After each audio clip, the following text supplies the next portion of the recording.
Oke, halo guys, gimana kabarnya semua nih? Mager, males gerak, mikirin mantan terus, kasihan. Oke, daripada kalian mikirin mantan terus, mendingan kalian ambil teh, duduk santai, sambil dengeri saya ceritakan film sederhana, tapi bermakna banget guys.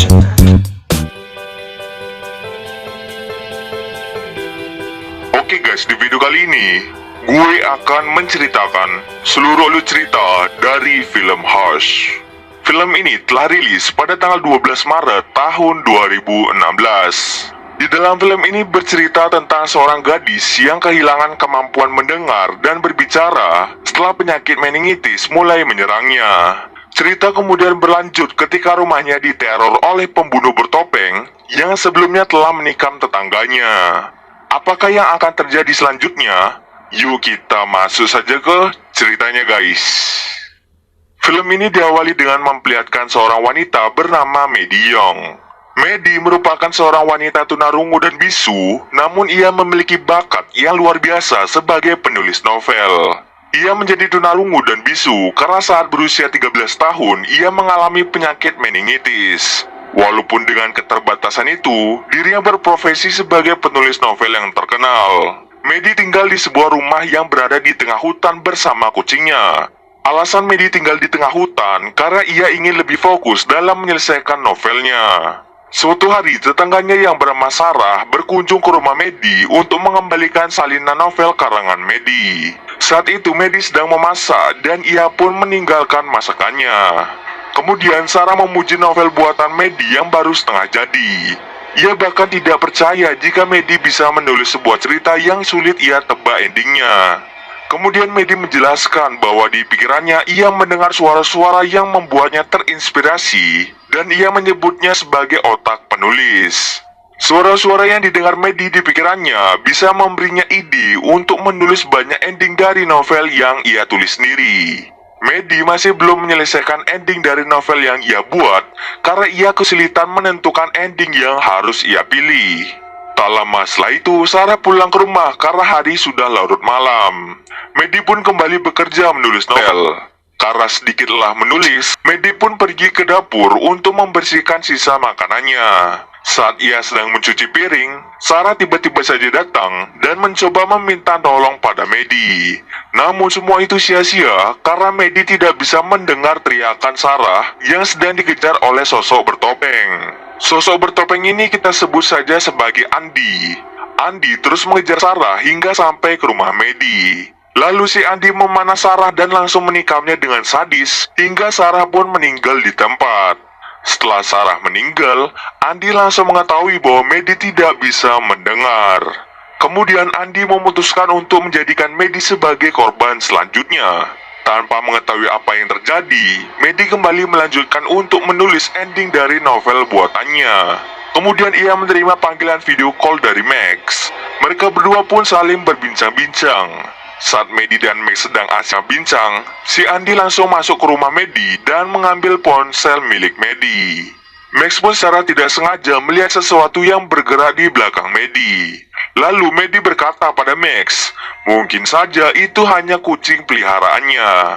Maddie pun mengakhiri panggilan itu dan segera mencari kucingnya. Ia berpikir mungkin saja kucingnya sedang lapar. Tetapi saat ia memanggil kucingnya tidak kunjung datang. Karena hal itu, Maddie pun kembali melanjutkan pekerjaannya. Saat ia membuka laptopnya, ia mendapat pesan di ponselnya sendiri. Pesan itu berisi foto Maddie saat ia sedang duduk di sofa. Terlihat bahwa foto itu diambil dari luar rumah. Maddie pun menjadi takut dan ia segera mengecek ke arah luar rumahnya. Dan benar saja, saat Maddie mengecek keluar, si Andy tepat berada di depan pintu rumahnya. Dengan cepat, Maddie pun langsung menutup pintu rumah. Karena merasa terancam, Maddie pun langsung mengunci semua pintu dan jendela yang ada di rumahnya. Setelah mengunci seluruh pintu dan jendela di rumahnya, Maddie mencoba menelpon polisi. Namun si Andi langsung mematikan aliran listrik di rumah Medi yang mengakibatkan wifi-nya mati. Tidak hanya itu saja, si Andi dengan sengaja mengempeskan ban mobil Medi untuk mencegah Medi kabur. Lalu Medi menuliskan kata-kata ancaman di kaca agar si Andi pergi dari sini. Tapi ancamannya tidak berpengaruh pada Andi. Si Andi malah membuka topengnya dan memperlihatkan wajah aslinya kepada si Medi. Kemudian si Andi berkata bahwa dirinya bisa saja masuk ke rumah Medi kapanpun ia mau. Tapi ia tidak akan melakukannya karena ia akan masuk saat Medi sudah pasrah dengan hidupnya. Tak lama setelah itu, Andi pergi dan mulai berjaga-jaga di sekitar rumah dengan membawa busur panah, yang tujuannya agar si Medi tidak bisa kabur kemana-mana. Medi pun dengan cepat mengambil tindakan untuk melawan si Andi. Ia dengan cepat mengambil pisau dan palu. Lalu ia bersembunyi di kamarnya sambil menunggu si Andi masuk. Saat ia bersembunyi, Medi mendengar suara ketukan dari jendela kamarnya. Medi pun dengan pelan-pelan mengecek siapa yang mengetuk jendela kamarnya. Lalu ia pun sangat terkejut melihat Sarah telah meninggal karena telah dibunuh oleh Andi sebelumnya. Medi pun menjadi sangat bersedih karena Sarah telah meninggal dengan sangat sadis. Lalu Medi ingat bahwa Sarah meletakkan handphonenya di kantung belakang celananya. Medi dengan cepat mengalihkan perhatian si Andi dengan menyalakan alarm mobilnya. Mendapatkan kesempatan itu, Medi mencoba mengambil ponsel Sarah yang ada di kantong celananya. Namun aksi Medi terciduk oleh si Andi yang membuat dirinya hampir saja tertangkap.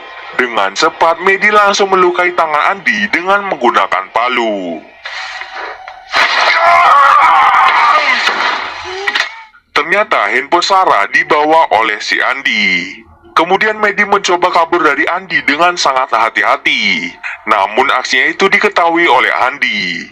Dalam aksi percobaan kaburnya, Medi hampir saja terkena tembakan anak panah dari Andi. Ia pun dengan cepat kembali ke dalam rumahnya. Tidak menyerah sampai di sana, Medi kembali mencoba kabur melalui jendela atas rumahnya dengan membawa senter. Senter itu nantinya akan dilempar ke arah hutan yang tujuannya untuk memancing Andi agar Andi mengejar senter tersebut. Alhasil Andi pun terpancing. Namun Andi sangat cerdik, di mana dirinya dengan cepat mengetahui keberadaan Medi. Andi langsung memanah Medi tepat mengenai pahanya. Medi mengalami luka yang cukup serius di bagian pahanya. Namun ia berhasil mengambil busur panahnya dan kembali ke dalam rumah.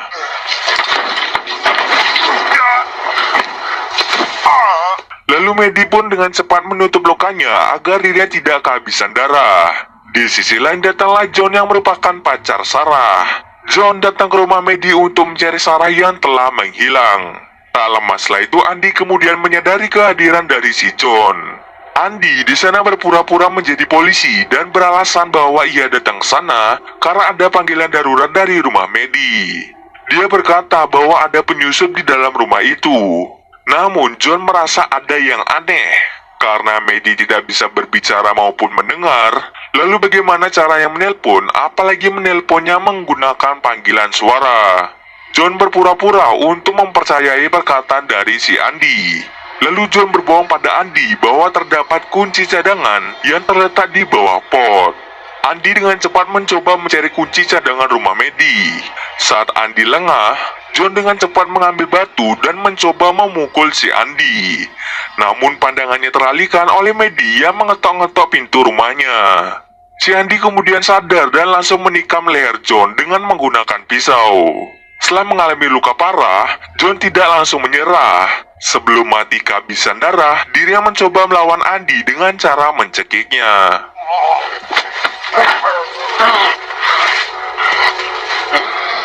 Lalu ia meminta Medi untuk segera lari menjauhi rumah ini. Medi pun sangat syok dan ia bingung apa yang harus ia lakukan agar ia tetap hidup. Kemudian Medi menyadari bahwa ia tidak bisa kabur dan bersembunyi. Satu-satunya cara agar bisa bertahan hidup adalah dengan membunuh si Andi. Lalu ia dengan cepat menyerang Andi dengan menggunakan anak panah. Andi kemudian menyadari bahwa Medi keluar dari rumahnya dan ia pun dengan cepat mengejar si Medi. Saat Medi mencoba masuk ke dalam rumahnya, ia secara tidak sengaja menjatuhkan anak panah terakhirnya. Medi pun mencoba mengambil panah itu, namun tangannya dijepit dengan pintu oleh si Andi. Kemudian Andi menginjak jari tangan Medi hingga patah. Medi pun hanya bisa berteriak kesakitan akibat jarinya yang patah. Tak lama setelah itu Medi bangun dan langsung menantang Andi. Tantangan itu membuat si Andi langsung mencoba untuk masuk ke dalam rumah Medi. Medi akan mempertaruhkan hidupnya untuk membunuh si Andi. Tapi sebelum itu, Medi menulis ciri-ciri penjahat ini untuk diberikan kepada keluarganya, agar jika dirinya mati, polisi bisa lebih mudah untuk mencari pelakunya. Setelah itu, Medi dengan cepat mengambil pisau dan bersembunyi di kamar mandinya sambil menunggu Andi masuk ke dalam. Namun tanpa diketahui Medi, Andi telah berada di belakangnya karena sebelumnya dirinya masuk lewat atap rumahnya. Saat Andi mencoba menikam Medi, Medi dengan cepat menyadari keberadaannya dan langsung menusuk lututnya. Dia pun berteriak kesakitan. Kemudian Medi menggunakan kesempatan itu untuk mencoba kabur. Tapi karena Medi sudah kehilangan banyak darah, akibatnya pandangan Medi mulai kabur. Di lain sisi, Andi terus mengikuti dirinya. Dengan cerdiknya, Medi menyemprotkan cairan pembersih tepat mengenai mata si Andi. Di saat bersamaan, Medi menyalakan alarm rumahnya agar si Andi merasa terganggu. Namun ternyata hal itu sia-sia. Akibatnya si Medi diserang habis-habisan oleh si Andi. Dengan pertarungan yang amat menegangkan, singkat cerita saja, Medi berhasil membunuh si Andi dengan menusuk lehernya.